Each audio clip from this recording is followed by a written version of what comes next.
I feel like that's all just trying to be like misdirection and whatnot. And to fool me, even harder. How did I not get that before someone in the book said it? Y'all, I'm scared I'm not gonna know who done it. I'm so dim sometimes.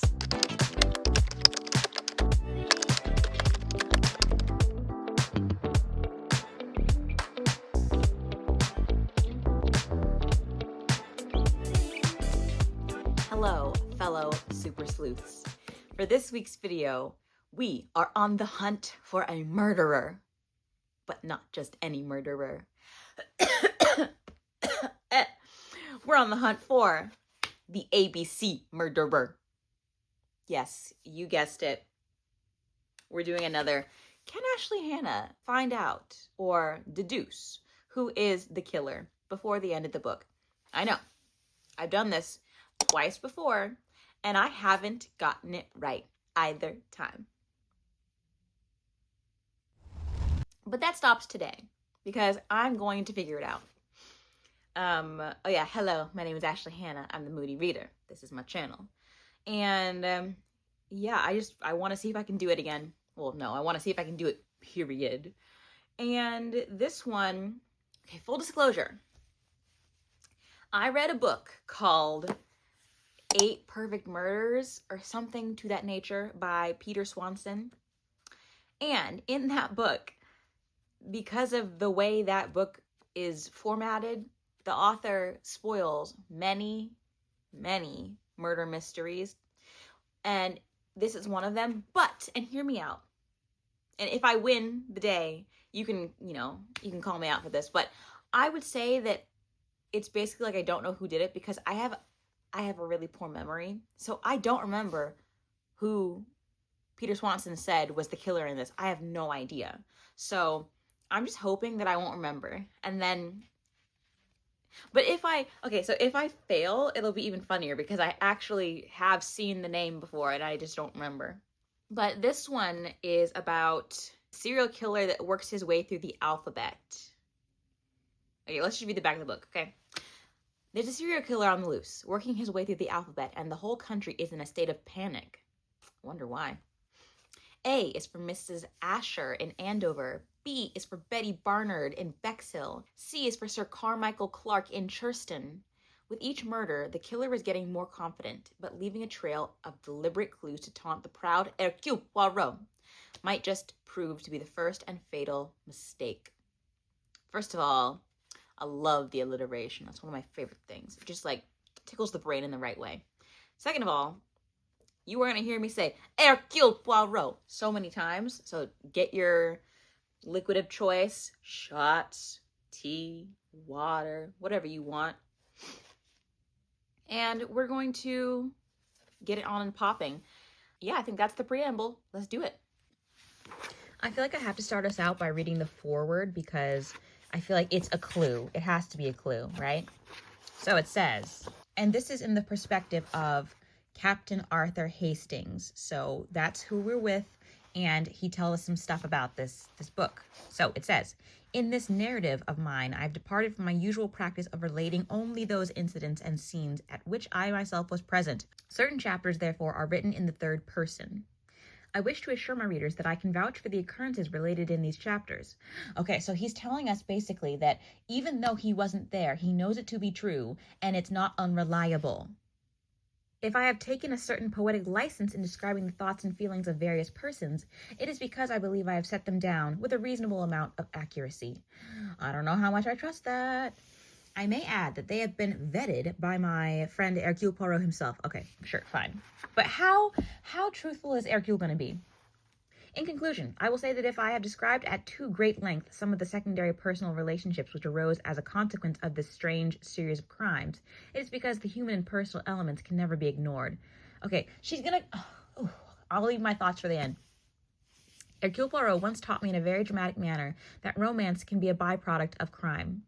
As to the solving of the ABC mystery, I can only say that, in my opinion, Poirot showed real genius in the way he tackled a problem entirely unlike any which had previously come his way.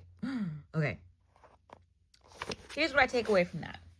I take away that we're going to get a lot of fluff and romance and nonsense to confuse us, because that's what Agatha always does to me. She confuses me. So let's keep going. So I've actually gotten chapter 2 before actually pressing, film on this video. But the first chapter is basically just setting up the fact that Hastings is back, and he is joining Hercule. Hercule has this whole thing where he's like, oh yeah, I'm kind of retired, but not really. And, things come up again.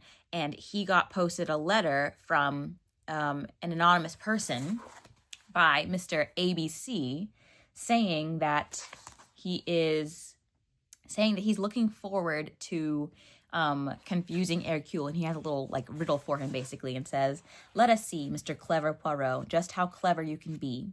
Perhaps you'll find this nut too hard to crack. Look out for Andover on the 21st of the month." So he's giving him the time and the place. Well, not the time, but the date and the place. And he's like, your move. And already Hastings is like, I mean, it's probably just somebody who's kind of crazy. And Poirot's like, no, I mean, it's probably a murder, but we'll see. So we're on to chapter 2. I want to know how many characters there are going to be, because that informs how many people I'm going to accuse. Okay, wait, do we have any rules for this video? Like, how many people am I allowed to accuse? I don't know. It depends on how many people are in the novel, because if there's only 5 people to accuse, I can't accuse 5 people, I have to stick to, I don't have any rules for myself because I want to win. Okay, well, I'll come back to you when I have some information. Ooh, chapter 2, Mr. Alexander Bonaparte. Cust. That's a mouthful. Mr. Alexander Bonaparte Cust. His mama hated him. All right, so Miss Christie is already trying to confuse me, because it says chapter 2, and they all say, not from Captain Hastings' personal narrative. And it says, Mr. Alexander Bonaparte Cust rose from his seat and peered nearsightedly around the shabby bedroom. His back was stiff from sitting in a cramped position, and as he stretched himself to his full height, an onlooker would have realized that he was, in reality, quite a tall man. His stoop and his nearsighted peering gave a delusive impression. Going to a well-worn overcoat hanging on the back of the door, he took from the pocket a packet of, that's a tongue twister, of cheap cigarettes and some matches. He lit a cigarette and then returned to the table at which he had been sitting. He picked up a railway guide and consulted it. Then he returned to the consideration of a typewritten list of names. With a pen, he made a tick against one of the first names on the list. It was Thursday, June 20th. What does that mean? Is he the killer? Did I solve it already? What does that mean? Oh my goodness, this is going to be really difficult because I don't know what that means at all. Also, let it be known that Hercule has dyed his hair, so he's looking like a snake. I think it's incredibly cheeky that Agatha Christie wrote in, Poirot having, Poirot talks about the ingredients of a good murder, and if he could design one, what would it be? And he's talking to Hastings, and so Hastings has this one that's, really elaborate and so the drama, and Poirot's he's like, that you're doing too much. No, sir. We need a simple crime. And his is just 4 people sitting down to play bridge, and then one, the odd man out, sits in a chair by the fire. At the end of the evening, the man by the fire is found dead. One of the 4, while he is dummy, has gone over and killed him, and intent on the play of the hand. The other 3 have not noticed. Ah, there would be a crime for you. Which of the 4 was it? And then Hastings is like, there's no excitement in that. And Poirot goes, no, because there are no curiously twisted daggers, no blackmail, no emerald that is the stolen eye of a god, no untraceable eastern poisons. You have the melodramatic soul, Hastings. You would like not one murder, but a series of murders. And then Hastings goes, I admit that a second murder in a book often cheers things up. If the murder happens in the first chapter, and you have to follow up everybody's alibi until the last page but one, well, it does get a bit tedious. I feel like that's Agatha going, see, this is what happens when you write a book, when you write many mystery novels, which snaps to Agatha Christie, because that's kind of hard. And to fool me, even harder. Okay, we've got our first murder. So, is it officer or inspector? Who is this man? That inspector named Jap in this chapter had originally come and said, well, you were wrong. you were wrong. Nobody got killed. And then literally like 5 minutes later, Jack calls back and he's like, you were right. Someone got murdered. And Poirot says, an old woman of the name of Asher, who keeps a little tobacco and newspaper shop, had been found murdered. Apparently, the Andover police believe they can put their hand on the man who did it. It seems the woman was on bad terms with her husband. He drinks and is by way of being rather a nasty customer. He's threatened to take her life more than once. So the husband is a suspect, but he's probably not going to have done it. Ooh, Hercule says, this is the beginning. Yes. So we have our first clue that has been left with the murder of Mrs. Andover, and it was a railway guide, an ABC railway guide. And honestly, if I didn't know better, and if I didn't have half my brain, I would say that it was Mrs. Andover's husband. But I'm not saying that because it wasn't him. I know that it wasn't him, okay? That's not my actual guess. Did I say Mrs. Andover? It's Mrs. Asher. Sorry. Mrs. Asher of Andover. Okay, so now Hastings is pretty sure that the husband did it, but no, he didn't do it. It's too easy. They're at the mortuary and they're looking at Mrs. Asher, her dead body, and Poirot goes, she must have been beautiful once. And then Hastings like, really? And because mind you, Hastings just gets finished saying, as I gaze down on that wrinkled old face with the scanty gray hair drawn back tightly from the temples. And then Poirot is like, must have been beautiful. And then Hastings, of course, says, really? And then Poirot says, but yes, look at the line of the jaw, the bones, the molding of the head. Okay, now we're getting a little bit of information because Poirot asks, because Mrs. Asher was killed blunt force trauma to the head. And so Poirot asks, would much force be needed to strike such a blow? And then the doctor goes, meaning, I suppose, could a shaky old man of 70 do it? Oh yes, it's perfectly possible. Given sufficient weight in the head of the weapon, quite a feeble person could achieve the desired result. Meaning, it could be man or woman. We don't know yet. I'm taking note. I love how back in the day, it's like, but yes, a woman could do it, but like psychologically speaking, we could never. I love that for us. Love that for us. Okay, so this chapter 5, we just had a visit to Mrs. Asher's niece, Mary. And Mary is on my list of suspects because she says, and this is probably Agatha trying to make me think it's her, but she says she's going to go move to London because she's like, I don't like this whole murder business. And she's like, and Poirot says, there is something, she says, is there anything queer going on, sir? And then he says, yes, my child, there is something queer going on. Later you may be able to help me. So she says, I'll do anything, sir.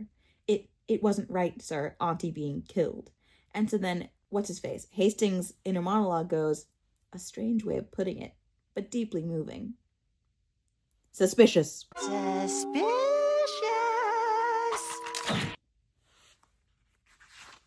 Chapter 6. The scene of the crime. Ooh. Okay, we just interviewed Mrs. Asher's next door neighbor, and now we're interviewing a man named Mr. James Partridge, and he was the last person to see Mrs. Asher alive. He saw her at 5:30. Sorry, there's something in my eye, and it's really bothering me. He says, Poirot's trying to get the skinny on him, and he's like, were you in the habit of making purchases there? He says, fairly frequently. It was on my way home. About once or twice a week, I was in the habit of purchasing 2 ounces of John Cotton Mild. What's that? Tobacco. Tobacco. Duh, it's a tobacco shop. Okay, so clearly Poirot is interviewing people who have been on the scene, obviously. Duh, what else would we be doing? So it was James Partridge, and now we're interviewing Albert Riddell, and he's looking to see who has an ABC train directory. And apparently Partridge had one, but that does not necessarily rule him out. You can have more than one of those things. I'm pretty sure. Let's see. The next one is with Albert Riddell, a plate player. I don't know what that is. He was a big, clumsy giant of a man with a broad face and small, suspicious eyes. Okay, it better not be Mr. Riddell, because he's boring as hell. It cannot be him. All right, We're leaving Andover, and basically all we got from Hercule was that we're looking for someone with conceit and self-confidence. Those are the traits we're looking for. And also, he doesn't think that the killer is from Andover, which, duh, because he's going to kill a lot more people. I say he, but it could be a she. They're going to kill a lot more people within the span of this book because they're going to keep going through the alphabet in different cities. So I don't know what's happening. All I know is that Poirot is being funny because Hastings keeps saying, "What do we do next?" And then Poirot says, "Nothing." And then Hastings goes, "Nothing?" My disappointment rang out clearly. So then Hercule says, "Am I the magician? The sorcerer? What would you have me do?" He's like, "Come on. I can't see the future. I'm just a man. I'm a mere mortal with a fastidiousness to rival anyone." Oh my gosh. And the amount of times that Hastings has doubted Poirot in these novels. Already he says, "In the days that followed, I found Poirot curiously disinclined to discuss the case. When I tried to reopen the subject, he waved it aside with an impatient hand. In my own mind, I was afraid that I fathomed his motive. Over the murder of Mrs. Asher, Poirot had sustained a defeat. ABC had challenged him, and ABC had won. Have a little faith." Okay, July 25th, it was suddenly revived. The case is alive and well. But somebody else won't be. Okay, this one says, "Dear Mr. Poirot, well, what about it? First game to me, I think. The Andover business went with a swing, didn't it? But the fun's only just beginning. Let me draw your attention to Bexhill-on-Sea, date the 25th. What a merry time we are having. Yours, etc., ABC." Okay, we've had our next murder of Elizabeth Barnard. Who was found on the beach at Bexhill. She was approximately 23 years old and was a waitress at a cafe and lived with her parents. And then Hercule asked if she was pretty, and then the guy talking to them was like, "Foreigners." So, who knows? And apparently, she was strangled with her own belt. Am I allowed to accuse the people, like the inspectors that Hercule is working with? Can I accuse Inspector Crome? Because I'd like to. But that was not my guess.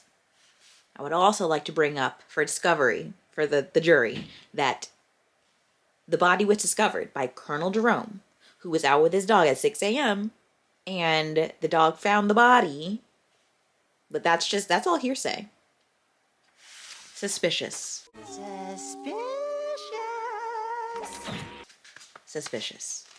So we've gone over to Elizabeth's parents' house, and her sister happens to show up, Megan. And Megan tells Poirot about everything after he says, "You're a liar." And she says, "Well," and I'm going to be quoting verbatim, so do not come at me for cussing. She says, "Ahem. Betty," she said, "was an unmitigated little ass." Her words, not mine.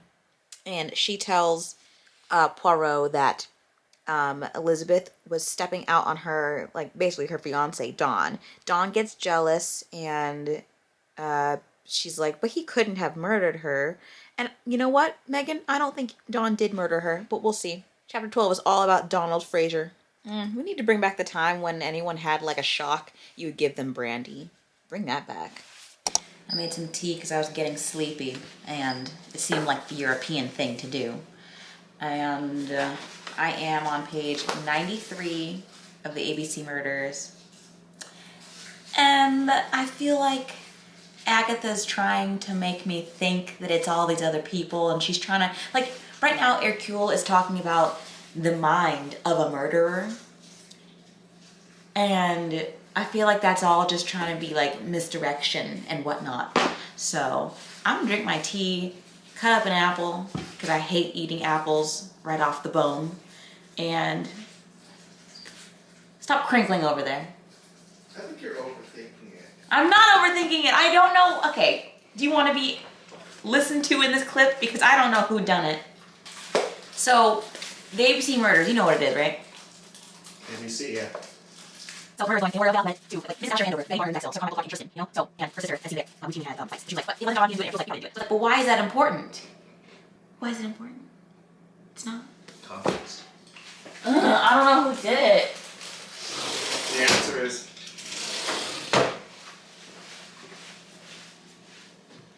every survivor of the previous murder is the murderer for the next one. What? You haven't read this book, have you? What? I told you asked me if I knew ABC murders. I'm not. What? No! You made this video unimportant. I thought you would know. What? Are you being serious? No. Oh my gosh. Send him to the Marvel Studios. Put him in a movie. Sibling I thought chats. you'd seen it. This is nonsense. Oh, I'll be updating. Yeah. I don't know who done it. You literally already did. I did, but I don't anymore. I forgot it. Which, can we outlaw people writing endings to books? Or like, no, people spoiling endings to books in their book. Can we outlaw that? Okay, so chapter 14, we had the murder of Sir Carmichael Clark, right? In Churston. And the thing that is so interesting about this one is that it's not a woman anymore.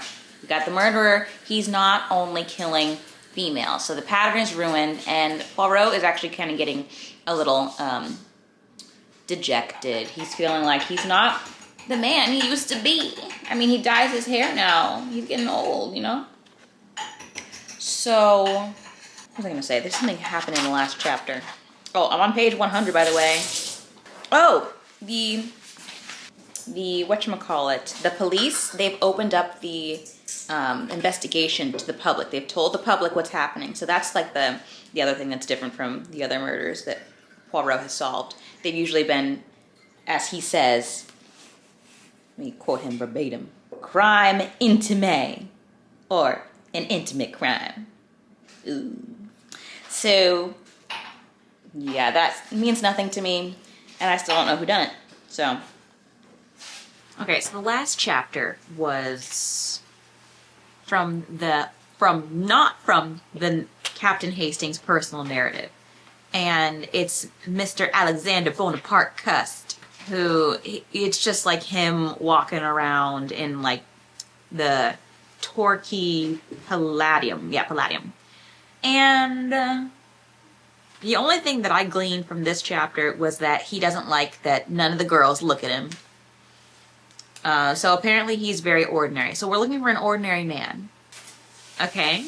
This has become less and less of me trying to figure out the murderer and more of me just laughing at Poirot going, you know, I'm reflecting. I'm looking at the murders and going, I learned some after the first one. I learned more after the second. And by the fifth, I'll know who's done it. And Hastings like, that's not the goal. We're trying to stop the murders. Stop the madness. Poirot certainly has the jokes in this book. I can think of one in particular. He says he's trying to make... Oh, so there, he makes the people that are grieving over their people who got murdered form a coalition of the bereaved to talk things out and see if they can figure stuff out. And he asks Donald Fraser what he knows about the day that the murder happened. And he's like, I don't remember. And so then Hercule goes, excuse me, but are you trying? And then there's another joke about a nudist colony. Like, Hercule is really cheeky in this book. But in the end, he basically says he didn't make them form that coalition for any real reason. It was just for them to matchmake. So apparently there's romance in this one, like more than any other. So that's cool. It's cool. But now we're going to learn about Lady Clark, who, when Carmichael Clark was murdered, he had his brother and he had a secretary named Thora Gray. And Thora Gray decided to stop working for the Clark family because Lady Clark, who was Carmichael's wife, said, you can't work here anymore. And Lady Clark is often sick because she has cancer, so she's always doped up. And now we are in a chapter 20, entitled Lady Clark. So we're going to find out what's happening with her. I'm very confused. So we had the 4th murder be announced, and it's going to be taking place at Doncaster on September 11th.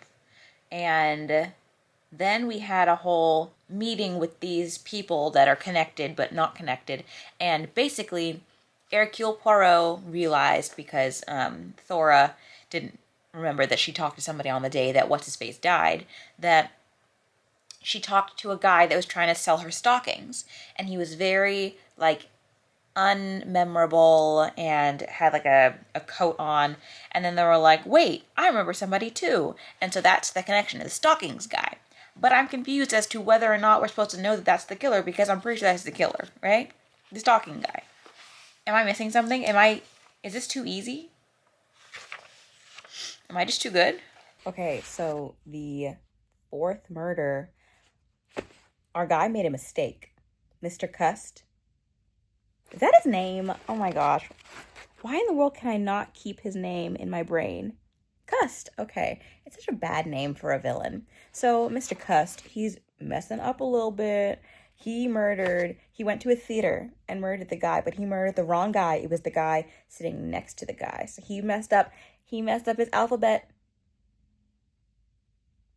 That's the first thing they teach you in kindergarten. It's not ABCE. It's ABCD. But, good for Mr. Downs. Cust's initials are ABC. How did I not get that before someone in the book said it? Y'all, I'm scared I'm not going to know who done it. I'm so dim sometimes. At this point, I'm just worried that Hercule isn't going to get it before Inspector Crome. That's who I want to win, not me. Hercule. So Cust just, goes to the police station and, I guess, has a fit and just falls forward. Is it over? I'm on page 209. There's, 40 more pages. I don't get it. Am I missing something? Okay, and now Cust is apparently denying everything that's happened. So I'm guessing that he's not the killer. So who is the frickin' killer?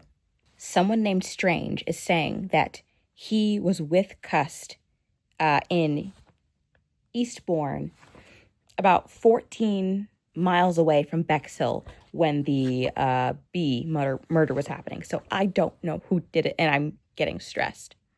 And how are all these people connected? That's what I want to know. How are the A to the B to the C to the Z connected? It doesn't make sense. Okay, so since I'm on chapter 32, I think I have until chapter 34 to make my guess, and then I'll be locked in. So let's hope that I can figure some stuff out, because apparently Poirot knows now, so I'm the only one in the dark. Now he's just been asking the Special Legion things, and I don't know what they mean. He asked Franklin, what did he ask him? Franklin Clark, what he thought of fashion. He asked, what's his face? Donald Fraser, when his vacation was. He asked Thora Gray if she would have married Sir Carmichael, and she hesitated and said no. And then he asked Megan if she wanted to know the truth. She says, no, I don't want to know the truth.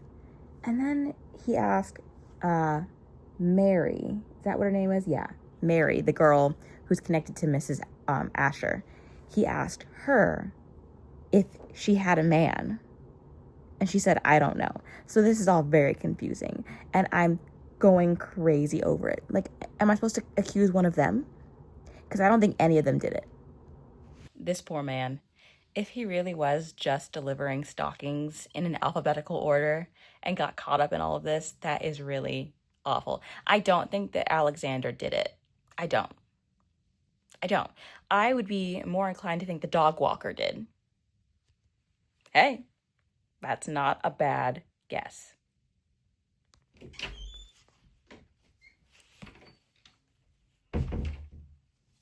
What?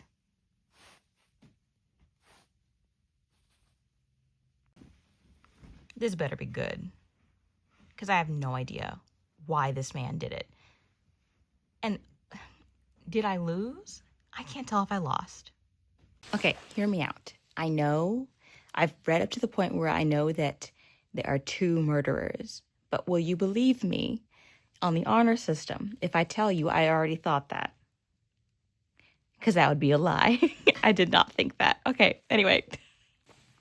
Okay, so Hercule is saying that the ABC guy, he has, like Alexander, he has murdered a few people, but the murderer for the B crime could not have been committed by someone with no riz.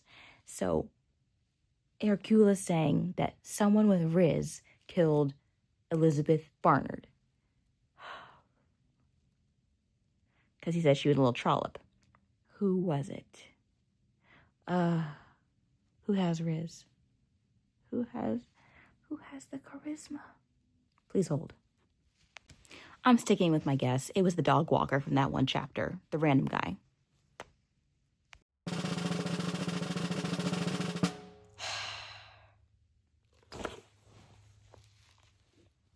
So I was wrong, but really, I didn't even have a good guess. I guessed the dog walker. So if you haven't read this, by the way, this has all been spoilers, so it doesn't matter if I tell you now. It was Franklin Clark, Sir Carmichael Clark's brother. And you know what? I should have known, because at the very beginning, Agatha Christie said, "You might think that I'm telling you all this nonsense about romance for no reason, but it's not." And I did not believe her. She tells me where to look, and I go, "Where?" I'm so mad at myself. Oh my gosh. But now you guys know that I was not lying when I said I did not remember who done it when Peter Swanson revealed it. I didn't remember. I guess that was good. I don't know. 4 stars. Fine. Yeah, so if you want to know what the whole reason, like the whole hullabaloo, it was because Franklin, I keep going to call him Carmichael. I'm tired, y'all. Franklin Clark wanted Sir Carmichael's secretary to be his. It was all a game of love and war. He knew that Carmichael gave Thora a letter, and he thought it was something of like a romantic quality and not like a father-daughter thing like she would have people believe. So he concocted a plan to murder his brother by making it less easy to figure out, because it's like, how do you hide a pin in a pin cushion? So you just do a lot of murders. So he decides to set up Mr. Alexander Bonaparte Cust and gaslight him into thinking that he's the murderer. Agatha, you wily minx. I could never be a mystery thriller or like a murder mystery writer. I could never. That was really good. Okay. I don't know what to say. I'm a dummy. This is the third. This is the third video of this format that I have flubbed. If you figured it out, let me know. I didn't give you all the information, so you couldn't have figured it out. But if you did, great for you. Okay, I'm going to go to sleep. Thanks for watching this video. I hope that you had a good time watching me flounder. I didn't even accuse very many people. I gave up. I think I gave up. I'm not as smart as I thought I was. Okay. Bye, y'all. Click on some more videos. Sure. Bye, y'all.